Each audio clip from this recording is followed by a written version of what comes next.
Folks, are you such an incredible hunter that your trophy room, trophy wall, whatever you use is so filled up you don't have room to bring in your next animal?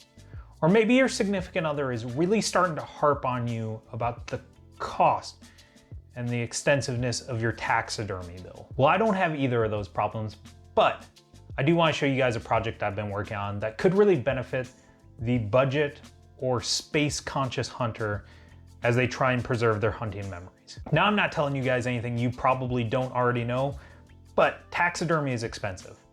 Hell, everything is expensive nowadays. But this Euro mount, which my guy does an incredible job at a very reasonable price, is still $100. If I'm looking at a shoulder mount, or God forbid, something more exotic, I'm starting at probably $1,000, $1,200 and really stepping up quickly from there. That is money I would rather spend on other tags or gear that's gonna make me more successful. So I enter in front of you this lovely piece of wood. Now this piece of wood is a live edge chunk of elm, all right? Looks nice, has the wood grain, has the bark on each side. I really like the look of it. I think it does a lot to really add to the natural appearance, which is what we all get into hunting for, is to hang out in nature. This piece of timber is almost 3 foot long, and at its widest chunk, it's about a foot wide. Now you guys can pick whatever piece of wood you want. Oak, pine, walnut, it really doesn't matter. You don't even have to go with the live edge.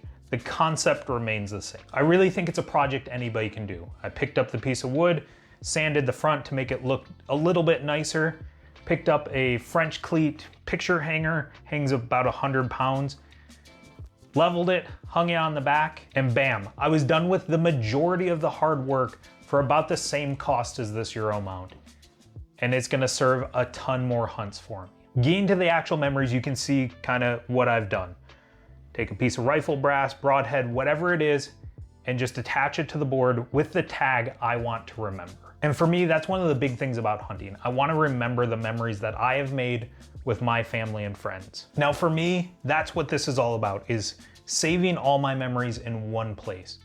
Now, this YouTube channel has been awesome for that. I have a bunch of my hunts documented through it.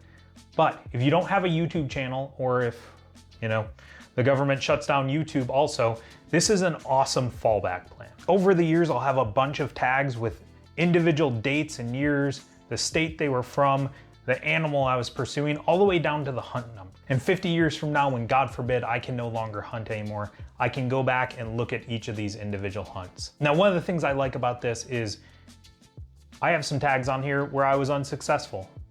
This one right here, over-the-counter Colorado elk tag. It was the first out-of-state hunt I ever did. Tom and I went, we were unsuccessful, didn't punch a tag, had a ton of cool encounters, and it is a memory I want to hold on to. I otherwise would only have memories and photos. Now I have something that I can look back on later in life. The actual hanging of the tags is super easy to do. If you're doing rifle brass, you just pick the appropriate drill bit, drill it in about 1/3 of an inch, put some glue in there, put the neck of the rifle casing in there, just let it dry. All it's doing is hanging a paper tag and a piece of brass. It's not super heavy by any means. The broadheads are even easier. Literally, I just took this muzzy broadhead and a hammer and pounded it away. That was it.